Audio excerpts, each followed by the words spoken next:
the celebration should be more of the matter than the activities sometimes. I love that analysis because at a time we've had people who trek to Namugongo for prayers, strictly prayers. Right.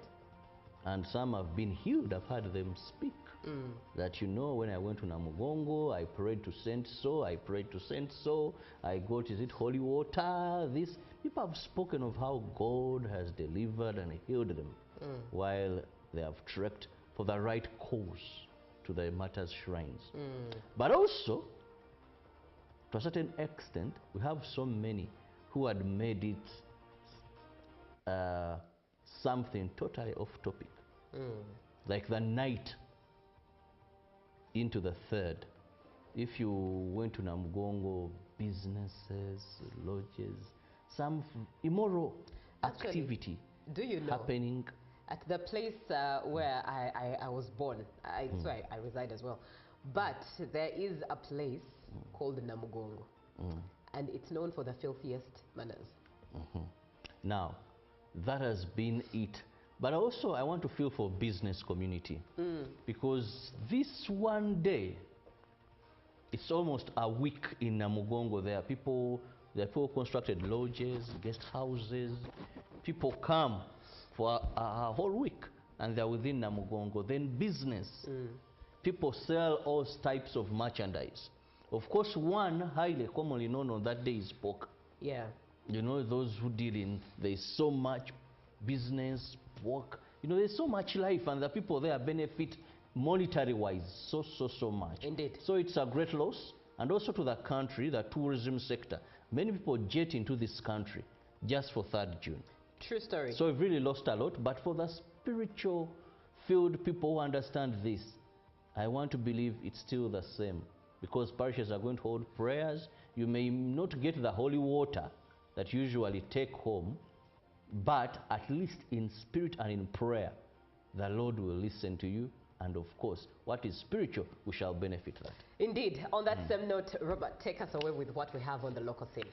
President Yoweri Museveni has called upon the European Union and Western countries to support Africa's industrialization and value addition agenda, warning that the continent cannot continue exporting raw materials while remaining poor decades after independence.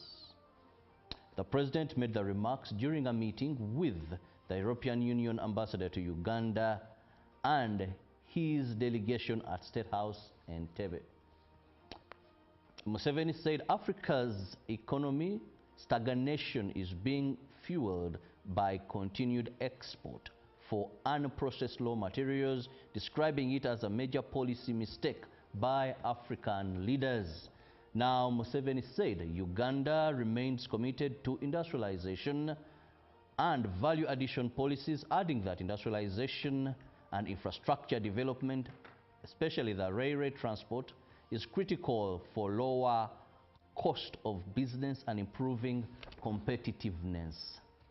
Now, on his part, the ambassador congratulated President Museveni upon his election victory and praised Uganda's growing influence in the region and internationally. Shedak said the European Union is celebrating 50 years of partnership with Uganda and is looking at strengthening cooperation in trade, investment, and infrastructure over the coming decades. According to the ambassador, trade between Uganda and the European Union has grown from 500 million euros to 1.5 billion euros, with the partnership now extending beyond donor support into trade and investment.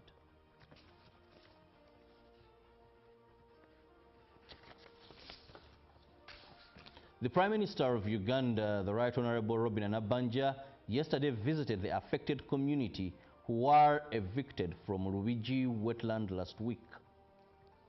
Nabanja informed the affected people that she had been sent by the president to give them relief support. She informed the affected people that she had carried something to give them. On Friday last week, the National Environment Management Authority, NEMA, evicted 8 80 households who allegedly encroached on a wetland in Lubigi.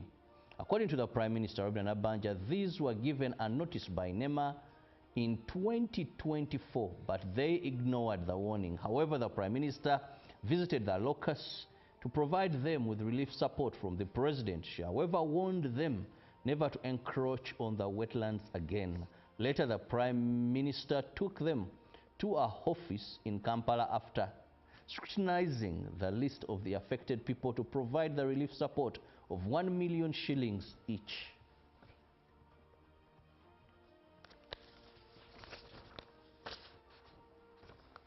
The Deputy Speaker of Parliament, Thomas Tayebwa, has revealed that 4 of the recently appointed ministers have issues with citizenship. Out of the 4, one holds 3, while the rest hold dual citizenship.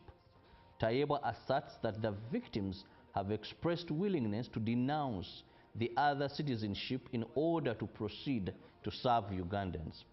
The law of the land does not cater for persons of Uganda with citizenship of another country to serve in key positions including President, Vice President, Prime Minister, and Cabinet Minister, among others. The fate of the victims now waits the Appointment Authority to decide upon receiving the report of the Appointments Committee of Parliament. Dr. Lawrence Muganga was designated by the President to serve as Minister for State for Internal Affairs in the forthcoming cabinet. Muganga agrees to hold more than one citizenship at the time of the appointment. Dr. Muganga, the Vice Chancellor of Victoria University, is among the appointed ministers whose citizenship has been questioned to be contrary to the laws of the land. Adoniya Ayebare, who was offered the docket of the Minister for Foreign Affairs, is another victim. The Deputy Speaker of Parliament, Thomas Tayebwa, revealed that the Appointments Committee of Parliament found out that 4 of the recently appointed ministers hold citizenships of another country.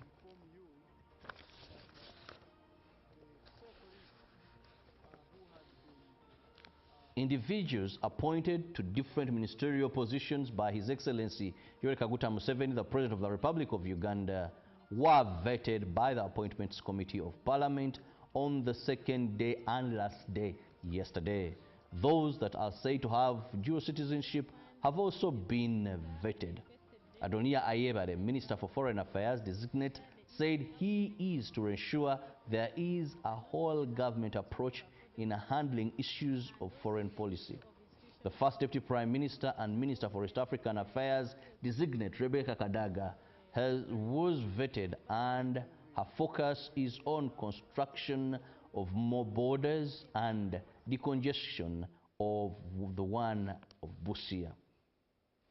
Ion Odril, appointed Minister for ICT in charge of national guidance, was also vetted.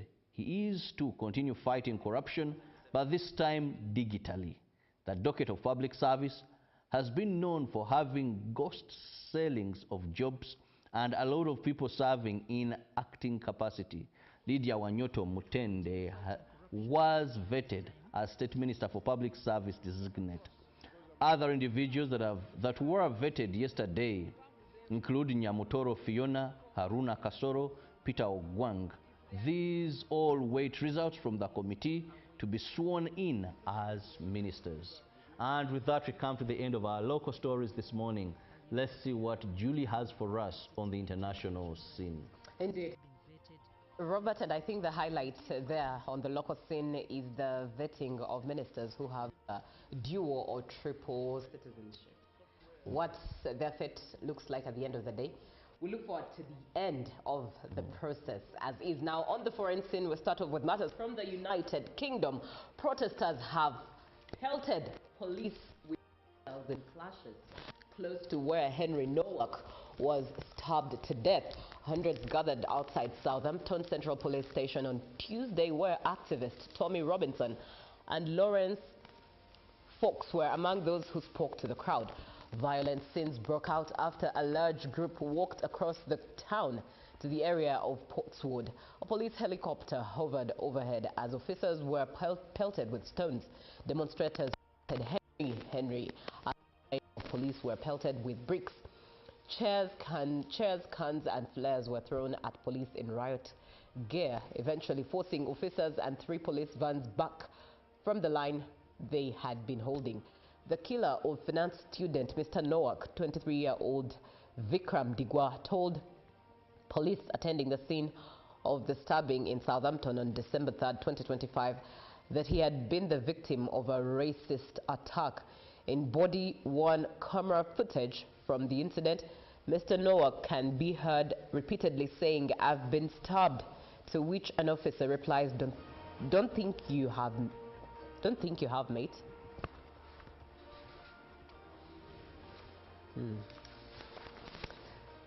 Now let's move on to matters. The United States, the U.S. President Donald Trump on Tuesday signed an executive order creating a voluntary framework under which AI developers will share advanced models with the government before public release. The central provision allows companies such as OpenAI, Google, or Anthropic to give the government access to their most powerful models for up to 30 days before planned release. The order was triggered by concerns over Anthropic's Mythos model, which the AI startup has held back from the public due to its ability to expose vulnerabilities in computer systems, including those of banks, governments, and hospitals. The 30-day window represents a compromise. The original draft called for up to 90 days of pre-release government access, while tech companies had pushed to cut that figure to just 14 days. For OpenAI chief Sam Altman, the executive order gets the balance right. Kent Walker, Google's head of public affairs, called the order an forward that will ensure defenders have the AI tools they need to keep America secure. And Anthropic, which has repeatedly clashed with the Trump administration, called the order an important step in strengthening America's leadership in AI. Now let's look at matters Africa. Activists marched on Kenya's Ministry of Health in Nairobi on Tuesday carrying a coffin and got themselves a US-backed Ebola quarantine facility. Critics say the center of US citizens exposed to the virus puts Kenyans at risk and is using an African country as a dumping ground. Footage shows protesters in biohazard suits clashing with police as they tried to enter the ministry while carrying a mock coffin for President William Ruto and getting detained. The younger centers on a planned 50-bed isolation unit at Laikipia Air Base near Nanyuki for Americans exposed to Ebola in the Democratic Republic of Congo or Uganda.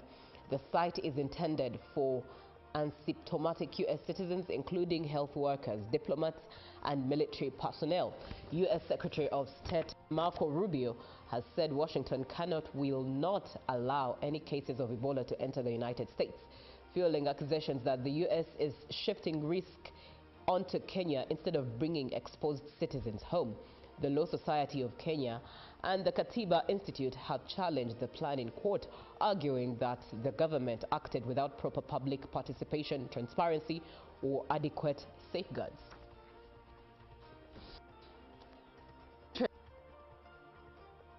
Both ends of the spectrum. I would wonder though, why, in case one is infected, say from Uganda or Congo, why aren't they treated from there? Why take them to Kenya? It doesn't make sense at all.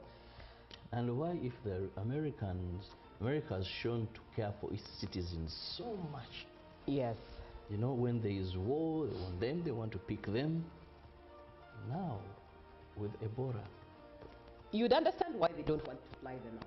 Because at the end of the day, you want to prevent any spread. Because the doctors along the journey. But let them stay where they were America infected. is more advanced in terms of we believe in treatment and all that. Yes, but why would you want to leave them in Africa? But you're trying to prevent any spread. As Dr. Daniel told us yesterday, that a dead body spreads more Ebola has more opportunities to spread Ebola more than even one who's even sick and under treatment. Definitely, and that's why they don't allow washing of dead bodies of persons. Yes, so if someone is still infected, even when you're infected, the moment the signs begin, you spread it a lot at a high speed. So the fact that either death or health, rather alive, but you're sick, it's still the Ebola is around you.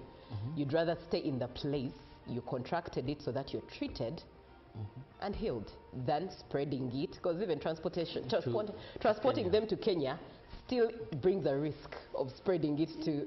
But for me as an African, deeply rooted in my African roots, I see the white man not behaving well. Yes, I agree with you. I totally agree with you. It's so inhumane. It's not as human as sometimes Americans say they are. It's not at all. Not at all. It's very utterly selfish. But what do we have in the dailies this morning? Well, the New Vision government tightens rules on district tenders. That's the New Vision. Still moving on, Uganda, European Union celebrate 50 years of partnership. We have cabinet vetting. MPs reject Lawrence Muganga's nomination. And NEMA evicts hundreds from Wachiso wetland. Now, allow me go to the Daily Monitor this morning. We see Bank of Uganda keeps individual cash withdrawal at 50 million shillings. So if you're an individual and you have your money, you can only get up to 50 million a day. Like ATMs have those limitations. And for businesses, 500 million. I hope we don't see more people keeping money in houses because they want to take it to the bank. Likely, it's very possible. It's very possible with the... Because if I have my money, my billions, and maybe I'm a businessman, 50 million is very little. I may be not this official business register that I can. And the fact that every withdrawal comes with at a charge, but also every deposit or every transaction that goes onto your account. Lately, excise duty tax has been introduced to our bank accounts. I don't know if you've noticed it at yours. No. So it pushes people to keep money in their houses. Now, Narukenge changing how women access money in Uganda. And something regarding the matters, I don't want to, this headline here, matters sense or aha. Now, Farm Clinic returns with climate smart agenda. And still in the New Vision, sorry, in the Daily Monitor, there is 80 ministers cleared, 1 rejected.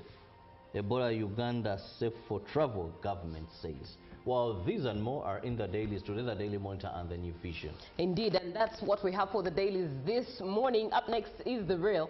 And in The Real today, we're definitely looking at the Matters Day celebrations. And as a Ugandan, as one who celebrates Matters Day, that is if you are always part of it every year, what is your view on observing Matters Day celebrations the way it has been celebrated this year? What's your view on observing Matters Day without the usual celebrations and pilgrimage? How do you feel about it? What's your opinion? Share your 2 cents to 0709-602-592. That's the WhatsApp number to which you can engage and be part of the show. We've just started, so if you're just joining us, you're welcome. The day is still young and it's a public holiday for you, so that means that still so young and you do not have much to do. That is in case you don't have to leave home. You have all the time to sit and be with us as we are with you on this beautiful 3rd of June 2026. Let's take a short break. We'll be right back in just a bit.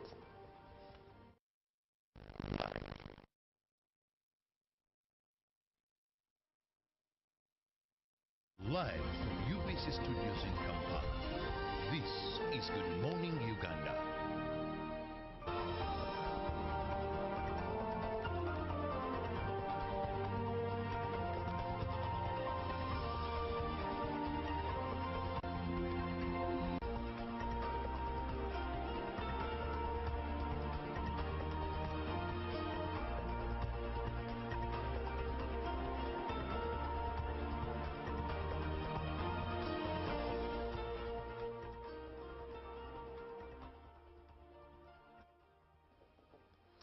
Good morning, Uganda, as you take on this public holiday, the 3rd of June 2026, Martyrs' Day it is, which is supposed to be celebrated at the different parishes, that is church parishes across the country, and not as a mass gathering at the Catholic and Anglican shrines, as is always the case. But also, as of yesterday, the 2nd of June 2026, total confirmed cases of Ebola were up to 15 cases, with 6 new cases therein. And altogether, so far, the fight in Uganda stands at 12 admissions, 2 discharges, 668 contacts, 1 death, and 15 total confirmed cases.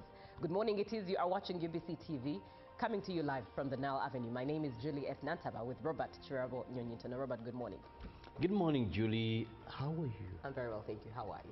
I'm fine. How does it feel having Martyrs' Day without seeing people trekking, you know, without seeing the excitement, those stories of 80-year-old who trekked all the way from Gulu to Namugongo? Right. You know, how does it feel?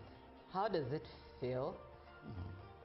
Let me give my opinion as an individual opinion. I know individual. I want a broader. No. Yeah, the individual opinion is, I mean, it's how I perceive things. Individually, I think it's sad for many pilgrims who always take on that trek, because it holds a lot of water for them. But I think ultimately, when things like this that are out of our control happen, what message does it translate to? What does it mean? That the reason for the celebration should be more of the matter than the activities sometimes. I love that analysis, because at a time we've had people who trek to Namugongo for prayers, strictly prayers. Right. And some have been healed. I've heard them speak that, you know, when I went to Namugongo, I prayed to Saint So, I prayed to Saint So, I got, is it holy water? This. People have spoken of how God has delivered and healed them while they have trekked for the right cause to the Martyrs' shrines. But also, to a certain extent, we have so many who had made it something totally off topic. Like the night into the 3rd. If you went to Namugongo, businesses, lodges, some immoral activity do you know, happening. At the place where I was born, it's where I reside as well. But there is a place called Namugongo, and it's known for the filthiest manners. Now, that has been it. But also, I want to feel for business community, because this one day, it's almost a week in Namugongo. There are people constructed lodges, guest houses. People come for a whole week, and they're within Namugongo. Then business. People sell all types of merchandise. Of course, one highly commonly known on that day is pork. Yeah. You know, those who deal in, there's so much business, work. You know, there's so much life, and the people there benefit monetary-wise so much. Indeed. So it's a great loss, and also to the country, the tourism sector. Many people jet into this country just for 3rd June. True story. So we've really lost a lot, but for the spiritual-filled people who understand this, I want to believe it's still the same, because parishes are going to hold prayers. You may not get the holy water that you usually take home, but at least in spirit and in prayer, the Lord will listen to you.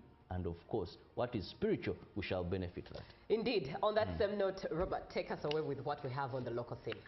President Yoweri Museveni has called upon the European Union and Western countries to support Africa's industrialization and value addition agenda, warning that the continent cannot continue exporting raw materials while... Ginshikang L-carnitine with chromium capsules helps you stay in shape. Please